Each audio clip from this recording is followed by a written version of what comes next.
Hello and welcome साथियों, स्वागत है आपका एक बार फिर से हमारे ऑनलाइन प्लेटफॉर्म में।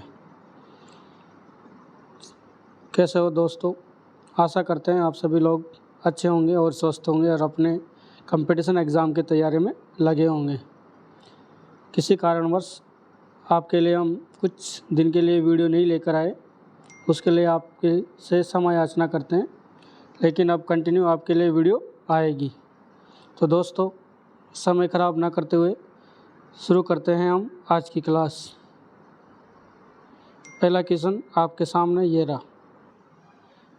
पहला क्वेश्चन है, the mode of transmission of hepatitis C is. Hepatitis C का मोड ऑफ ट्रांसमिशन क्या है? तो जो हेपेटाइटिस सी है वो ऑलवेज ब्लड कंटामिनेटेड ब्लड के द्वारा फैलता है। किसके द्वारा फैलेगा? कंटामिनेटेड ब्लड के द्वारा। किसके द्वारा? कंटामिनेटेड ब्लड के द्वारा क्या फैलेगा? हेपेटाइटिस सी फैलेगा। वहीं बात करें हम फीको ओरल रूट, तो फीको ओरल रूट के थ्रू कौन सा हेपेटाइटिस फैलेगा? हेपेटाइटिस ए और ई। कैसे फैलेगा? ये फैलेगा फीको ओरल रूट के द्वारा, यानी कि जो कंटामिनेटेड जो फूड होगा और जो वाटर होगा उसके द्वारा जो हेपेटाइटिस फैलेगा वो कौन सा होगा? ए और ई होगा। और हमेशा कंटामिनेटेड ब्लड के द्वारा विटामिन सी के साथ साथ आपको बी और जो डी है वो भी देखने को मिलेगा। बी, डी और सी किसके द्वारा फैलेगा? कंटामिनेटेड ब्लड या ब्लड कंटेंट के द्वारा फैलेगा या बॉडी फ्लूइड के द्वारा फैलेगा। वही हम आगे बात करें दोस्तों कि जो हेपेटाइटिस ए, जो हेपेटाइटिस बी है, हेपेटाइटिस बी को हम किस नाम से जानते हैं? हेपेटाइटिस बी को हम जानते हैं सीरम हेपेटाइटिस। किस नाम से? Serum hepatitis. सीरम हेपेटाइटिस के नाम से जानते हैं। हेपेटाइटिस ए को हम जानते हैं, हेपेटाइटिस ए को हम जानते हैं इन्फेक्शियस हेपेटाइटिस। इन्फेक्शियस हेपेटाइटिस के नाम से जानते हैं। और हेपेटाइटिस सी को हम जानते हैं post transfusion hepatitis. Post transfusion hepatitis, यानी कि किसी पेशेंट को पोस्ट ट्रांसफ्यूजन अगर कौन सा हेपेटाइटिस होगा तो हेपेटाइटिस सी होगा। क्लियर है दोस्तों यहाँ तक? Next question, what is the dose of vitamin A for an infant at 9 month of age. एक 9 महीने का बच्चा है, उसके लिए विटामिन ए की डोज क्या होगी? तो हम 9 से लेकर 12 मंथ की एज में विटामिन ए स्टार्ट कर देते हैं। विटामिन ए स्टार्ट कर देते हैं और इसकी फर्स्ट डोज होती है 1 लाख इंटरनेशनल यूनिट। कितनी होती है? 1 लाख इंटरनेशनल यूनिट होती है। कितनी होती है? 1 लाख इंटरनेशनल यूनिट। देन 6 महीने से लेकर 60 महीने तक, 6 महीने से लेकर 60 महीने तक एवरी 6 मंथ के गैप में हम कितने देते हैं? 2 लाख इंटरनेशनल यूनिट देते हैं। कितने देते हैं? 2 लाख इंटरनेशनल यूनिट देते हैं। तो विटामिन ए की टोटल हम कितनी डोज देंगे? टोटल 9 डोज देते हैं बच्चों को। कब से देंगे? इतनी स्टार्ट करेंगे हम 9 से 12 महीने में, और एवरी 6 मंथ, 6 से लेकर 60 मंथ तक टोटल हम इसको क्या देंगे? यानी कि बच्चा 5 साल का हो जाएगा तब तक इसको एवरी 6 मंथ में क्या देते रहेंगे? हम विटामिन ए की डोज देते रहेंगे। Next question, the first line of drugs for treatment of tuberculosis are. Tuberculosis के ट्रीटमेंट के लिए फर्स्ट लाइन ऑफ ड्रग्स कौन सी है?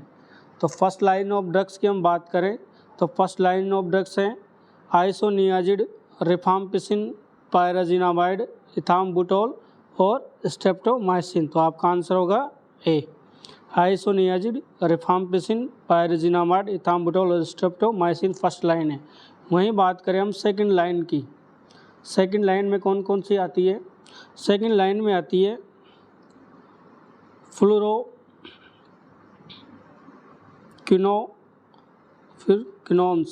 फ्लोरोक्विनोन्स आती है, जिसमें ऑफ्लॉक्सासिन आ गया, सिप्रोफ्लॉक्सिन आ गई, लिवोफ्लॉक्सिन आ गई, मॉक्सीफ्लॉक्सिन आ गई। ये सब किस में आएगी? सेकंड डोज में आएगी। वहीं बात करें हम इंजेक्टेबल की, सेकंड लाइन में इंजेक्टेबल, इसमें आ जाता है केनामाइसिन आ जाती है, अमीकासिन आ जाता है। तो ये कौन सी है? सेकंड लाइन ऑफ ड्रग्स है जो फ्लोरोक्विनोलोन्स होती है, जिसमें ऑफ्लॉक्सासिन, लिवोफ्लॉक्सासिन, मॉक्सीफ्लॉक्सिन और सिप्रोफ्लॉक्सिन इसके अंदर आ जाती है। तो आपका आंसर फर्स्ट लाइन में ये और सेकंड लाइन आ जाए तो ये आपका आंसर होगा। Question next, the various drugs used for lactation suppression are all except. Lactation suppression में इनमें से कौन सी ड्रग्स होती है जिनका हम यूज नहीं करते हैं, बाकी हम करते हैं। तो लैक्टेशन सप्रेशन में कौन सी ड्रग्स का हम यूज नहीं करेंगे? तो लैक्टेशन सप्रेशन में हम यूज नहीं करते हैं कौन से मेडिसिन? मेथार्जिन, इंजेक्शन मेथार्जिन। तो इंजेक्शन मेथार्जिन किस में यूज में लिया जाता है? ये यूज में लिया जाता है कंट्रोल ब्लीडिंग को कंट्रोल करने में। कौन सी ब्लीडिंग? जो यूट्रस से होती है। कौन सी? यूट्रस से होने वाली जो ब्लीडिंग है आफ्टर चाइल्ड बर्थ या फिर एबॉर्शन के बाद जो यूट्रस से ब्लीडिंग होती है उसको कंट्रोल करने के लिए मेथार्जिन दिया जाता है। वहीं ये तीनों जो होती है कैबरगोलिन, पैराडॉक्सिन और मैक्सोजिन, ये तीनों किस में दी जाती है? लैक्टेशन सप्रेशन में दी जाती है। वही हम बात करें एक और मेडिसिन होती है प्रोलैक्टिन। प्रोलैक्टिन क्या काम करती है? प्रोडक्शन का काम करती है। किसका? मिल्क के प्रोडक्शन का काम करती है। Next question, the essential character of a good nursing service department include all except. इनमें से कौन सा character good nursing service department में इंक्लूड नहीं है? तो कौन सा नहीं है? कौन कौन से इंक्लूड है? देखो, इंक्लूड है कि evaluation nursing service periodically nursing service को इवैल्यूएट करना चाहिए, इंक्लूड हैं। दूसरा है formulation of written statement of purpose, ये इंक्लूड हैं। Availability of written procedure nurses, ये इसके अंदर इंक्लूड हैं। तो कौन सी इंक्लूड नहीं है? Running the hospital with minimal staffing, आप मिनिमल स्टाफिंग के अकॉर्डिंग आप जो हॉस्पिटल को रनिंग नहीं कर सकते, आपके उसके लिए सफिशिएंट स्टाफ होना जरूरी। कम स्टाफ से आप किसी भी हॉस्पिटल को रनिंग नहीं कर सकते। तो गुड नर्सिंग सर्विस डिपार्टमेंट के लिए ये होना जरूरी है, लेकिन ये होना जरूरी नहीं है। Next question, recommended disinfectant specific to killing to corona virus, इसमें से कौन सा डिसइंफेक्टेंट हम स्पेशली कोरोना वायरस के किलिंग के लिए यूज़ में करते हैं, रिकमेंडेड करते हैं? तो ऑलवेज हम कोरोना वायरस के किलिंग के लिए सोडियम हाइपोक्लोराइड 1% यूज़ में लेते हैं। ये क्या करता है? जो कोरोना वायरस होता है उसके वायरस को किल्ड करता है, साथ में इसके जो डीएनए होते हैं, इसके जो आरएनए होते हैं, उनको भी क्या कर देता है? ये किल्ड, इनके आरएनए को भी क्या कर देता है? ये किल्ड कर देता है। जिससे क्या होता है कि जो प्रोटीन होती है उसका जो प्रोडक्शन होता है वो बंद हो जाता है। अगर प्रोटीन का प्रोडक्शन बंद हो जाएगा तो जो वायरस के मल्टीप्लिकेशन की जो क्वालिटीज़ है वो ख़त्म हो जाएगी। इसलिए जो सोडियम हाइपोक्लोराइड है ऑलवेज हम क्या करते हैं? कोरोना वायरस के किल्ड के लिए यूज़ में लेते हैं। वहीं हम बात करें नेक्स्ट कार्बोलिक एसिड, तो कार्बोलिक एसिड हम फेनॉल को बोलते हैं। जो फेनॉल होता है उसको हम कार्बोलिक एसिड बोलते हैं। लाइजोल होता है, लाइजोल को हम यूज़ में लेते हैं। जो थर्मामीटर होता है, थर्मामीटर जो होता है उसके डिसइंफेक्टेंट में, उसके डिसइंफेक्टेंट करने के लिए उसका यूज़ में लेंगे। और फिनाइल की बात करें तो फिनाइल का यूज़ लेते हैं हम क्लीन करने के लिए। किसको? क्लीनिंग पर्पज में, जो सरफेस होती है उसको क्लीन करने के लिए फिनाइल का यूज़ लेते हैं। Next question, which of the following is a DNA virus, इनमें से कौन सा डीएनए वायरस है? तो डीएनए से वायरस कौन सा है? हेपेटाइटिस बी कौन सा है? डीएनए वायरस है। क्यों है? क्योंकि ये डबल स्ट्रैंडेड डीएनए वायरस है। क्या है? डबल स्ट्रैंडेड डीएनए वायरस है hepatitis B. Next question, rubella is also known as, rubella को हम क्या कहते हैं? रूबेला को दूसरे किस नाम से जाना जाता है? तो रूबेला को दूसरे नाम से जाना जाता है जर्मन मिजल्स। किसके नाम से? जर्मन मिजल्स, यानी कि 3 डे डिजीज़। जर्मन मिजल्स यानी कि 3 डे डिजीज़। वहीं बात करें हम मिजल्स की, तो मिजल्स को दूसरे नाम को जाना जाता है रूबियोला। मिजल्स को दूसरे नाम से हम जानते हैं रूबियोला। इसको बोलते हैं हम 4th डे फीवर। क्या बोलते हैं इसको? 4th day fever. वहीं बात करें हम हुपिंग कप, हुपिंग कप किसको बोलते हैं? पर्टूसिस को। किसको बोलते हैं? पर्टूसिस, यानी कि 100 डे कफ, 100 डे कफ बोलते हैं। नेक्स्ट क्वेश्चन, इससे मिलता जुलता एक और है,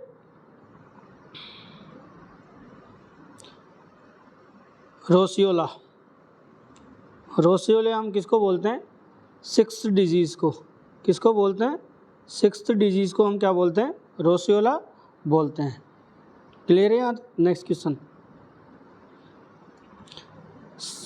सार्स स्टैंड्स फॉर, सार्स की फुल फॉर्म क्या है? तो सार्स की फुल फॉर्म है severe acute respiratory syndrome. Severe acute respiratory syndrome, ये क्या है?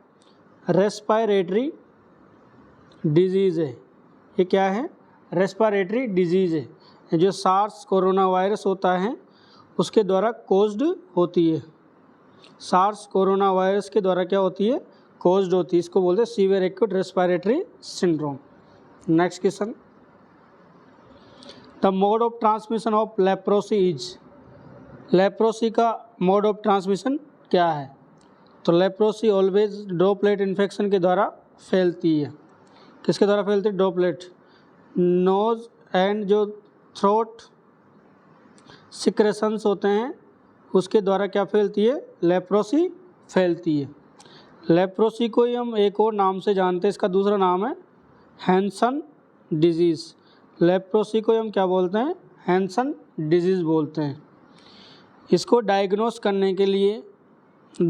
करने के लिए एक टेस्ट करते हैं, उस टेस्ट का नाम है लेप्रोमिन टेस्ट। Lepromin test. वहीं बात करें हम इसके ट्रीटमेंट की, तो इसके ट्रीटमेंट में देते हैं हम MDT यानी मल्टी ड्रग्स थेरेपी। हम इसके मल्टी ड्रग्स थेरेपी हम इसके ट्रीटमेंट देते हैं। और ड्रग्स ऑफ चॉइस की बात करें तो ड्रग्स ऑफ चॉइस क्या है? लेप्रोसी की ड्रग्स ऑफ चॉइस क्या है? डेप्सोन। क्या है? डेप्सोन। क्लियर है लेप्रोसी के बारे में? Next question, botulism is caused by, botulism किसके द्वारा कोज्ड होता है? तो बोटालिज्म किसके द्वारा कोज्ड होगा? क्लोस्ट्रीडियम बोटुलिनम के द्वारा, क्लोस्ट्रीडियम बोटुलिनम के द्वारा। किसके द्वारा होगा? क्लोस्ट्रीडियम बोटुलिनम के द्वारा। ये क्या करता है? टॉक्सिन्स प्रोड्यूस करते हैं फूड और वुंड कंटामिनेशन में। किसमें? फूड एंड वुंड कंटामिनेशन में क्या करते हैं? टॉक्सिन प्रोड्यूस करते हैं। Next question, which animal is amplifier of Japanese encephalitis, इनमें से कौन सा एनिमल है जो जैपनीज एन्सेफेलाइटिस का एम्पलीफायर है? तो जैपनीज एन्सेफेलाइटिस का जो एम्पलीफायर है वह है पिग। क्या है? जैपनीज एन्सेफेलाइटिस का जो एम्पलीफायर है वो क्या है? पिग है। किसके द्वारा फैलता है ये? कुलेक्स मॉस्किटो के द्वारा ये फैलता है। कुलेक्स मॉस्किटो के द्वारा ये फैलता है। क्लियर है? Next question, in which communicable disease that acid fast bacilli test is positive, इनमें से कौन कौन सी डिजीज़ में, कौन कौन सी कम्युनिकेबल डिजीज़ में एसिड पास्ट बेसिलाई जो टेस्ट होगा वो पॉजिटिव आपको देखने को मिलेगा। तो कौन कौन सी डिजीज़ में हमें ऑलवेज एसिड पास्ट जो टेस्ट होता है, एसिड पास्ट जो बेसिलाई टेस्ट होता है वो हमें पॉजिटिव देखने को मिलेगा। तो किस किस डिजीज़ में देखने को मिलेगा? ट्यूबरकुलोसिस और लेप्राई में हमें क्या देखने को मिलेगा? Acid fast bacilli test positive देखने को मिलेगा। Next question, which behavioral risk factor contribute to a person developing a non communicable disease? कौन से behavioral risk factor contribute करते हैं पर्सन में नॉन कम्युनिकेबल डिजीज़ डेवलप होने के? तो किसी व्यक्ति में अगर नॉन कम्युनिकेबल डिजीज़ डेवलप हो रही है तो कौन कौन से बिहेवियरल फैक्टर आप उसमें कंट्रीब्यूट करेंगे? तो पहला करेगा फिजिकल इनएक्टिविटी। अगर आप फिजिकल एक्टिविटी नहीं करोगे तो आप में नॉन कम्युनिकेबल डिजीज़ हो सकती है। अगर आप हार्मफुल एल्कोहल कंज्यूम करोगे तो भी आप में नॉन कम्युनिकेबल डिजीज़ हो सकती है। तंबाकू यूज़ करोगे फिर भी आप में क्या हो सकते हैं? Non communicable disease. तो आपका आंसर क्या होगा? All of these non communicable disease. इन सभी के कारण, रिस्क फैक्टर के कारण कंट्रीब्यूट किसी व्यक्ति में डेवलप हो सकती है। बात करें हम कम्युनिकेबल डिजीज़, तो ऐसी डिजीज़ जो वन पर्सन से अनदर पर्सन में फैल सकती है।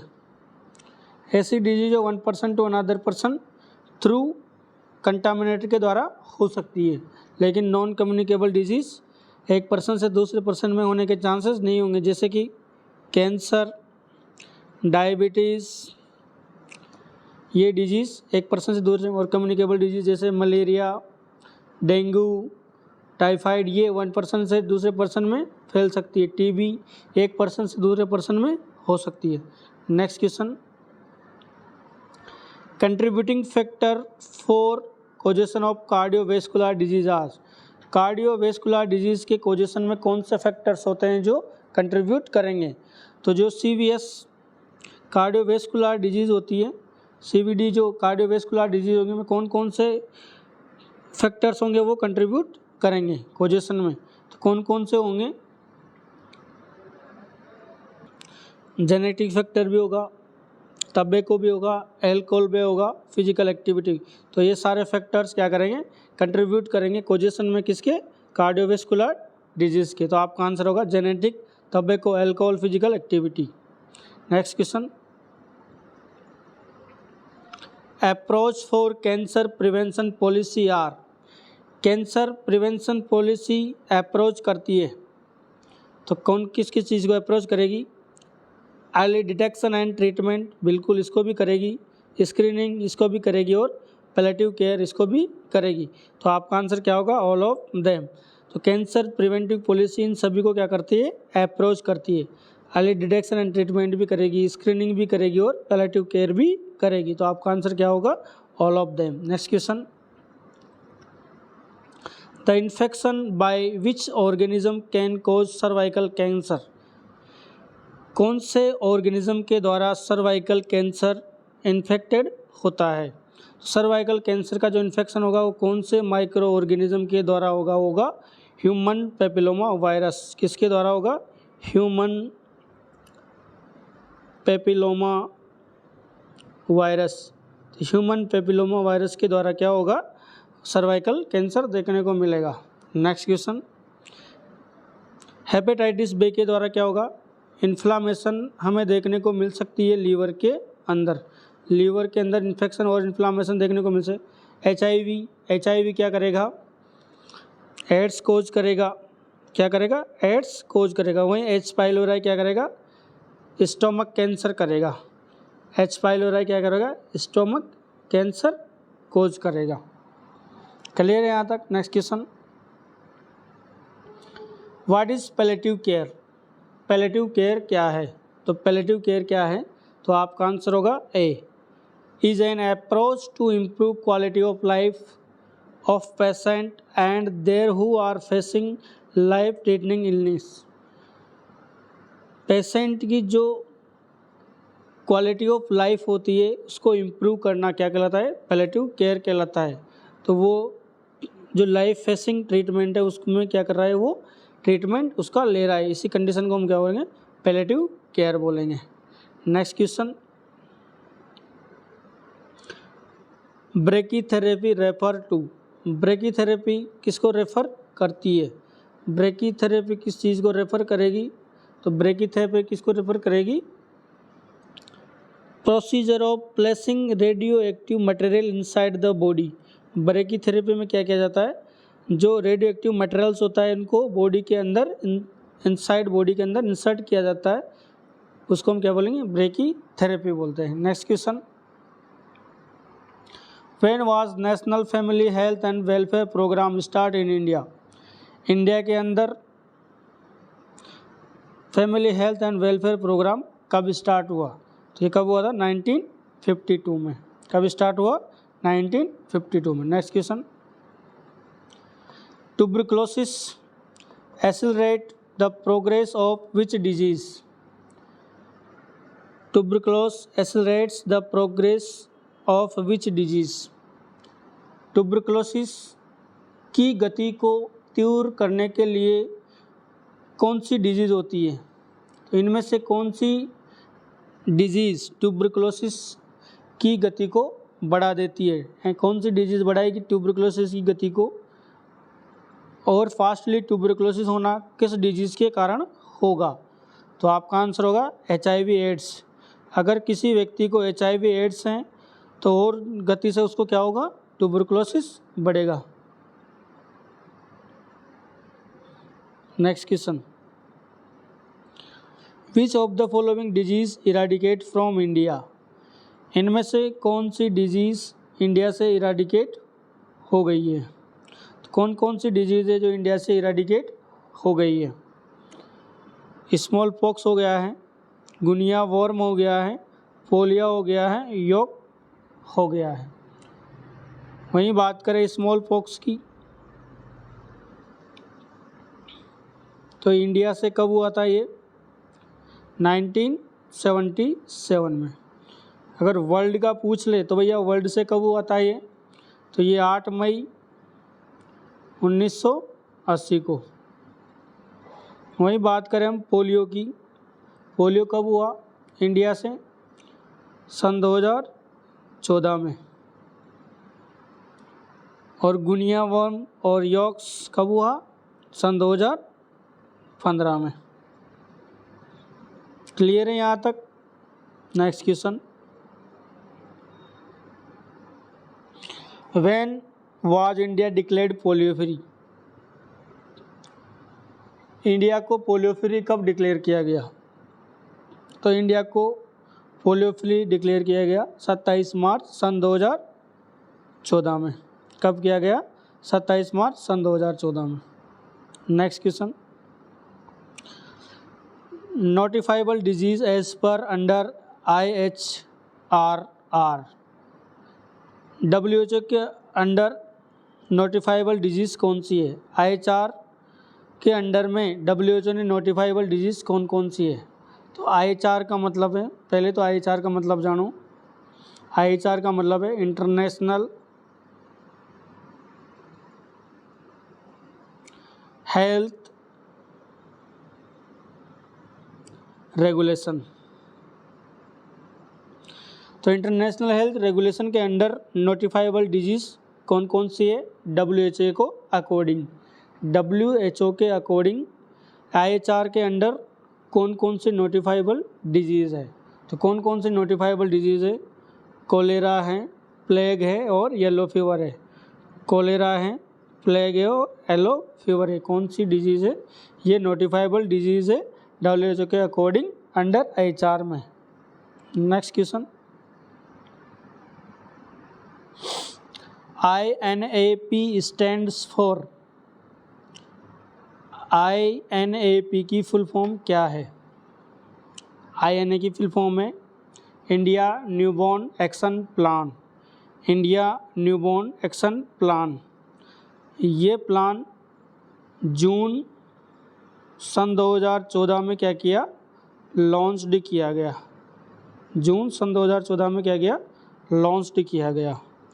इसमें जो मदर और जो न्यूबॉर्न्स होते हैं उनको केयर फैसिलिटीज़ प्रोवाइड की जाती है। तो INAP की फुल फॉर्म क्या है? India newborn action plan. तो जो भी मदर्स और न्यूबॉर्न्स बेबी होते हैं उनको केयर फैसिलिटीज़ प्रोवाइड की जाती है। कब ये लॉन्च हुआ? जून सन 2014 में। Next question, mission Indradhanush was launched in which year? Mission Indradhanush कब लॉन्च किया गया?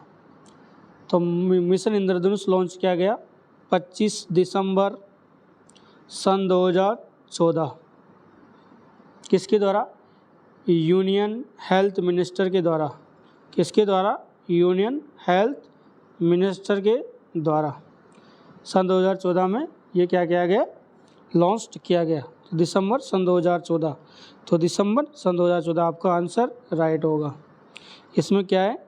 फुल इम्यूनाइजेशन दिया जाता है। बच्चों को क्या दिया जाता है? फुल इम्यूनाइजेशन दिया जाता है मिशन इंद्रधनुष के अंदर। Next question, national non communicable disease prevention and control programme includes. National non communicable disease prevention and control programme के अंदर इंक्लूड हैं। इस प्रोग्राम के अंदर कौन कौन सी डिजीज़ इंक्लूड है?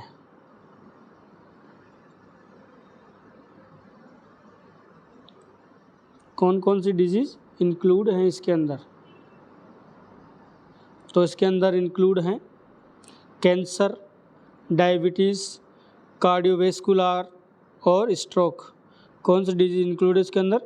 कैंसर, डायबिटीज़, कार्डियोवैस्कुलर और स्ट्रोक इसके अंदर इंक्लूड है। Next question, immediate first aid treatment for dog bite is. Dog bite का इमीडिएट फर्स्ट एड ट्रीटमेंट क्या है? किसी को पेशेंट को डॉग ने बाइट कर लिया और आपके पास आता है तो इमीडिएट आप ट्रीटमेंट उसको क्या दोगे या क्या बताओगे? तो इमीडिएट ट्रीटमेंट क्या है? Wash with soap and water for 15 minutes. 15 minute के साथ रनिंग वाटर में उसको क्या करोगे? पानी से साफ करोगे और साबुन से साफ करोगे 15 मिनट तक। उसके बाद आपको क्या करना है?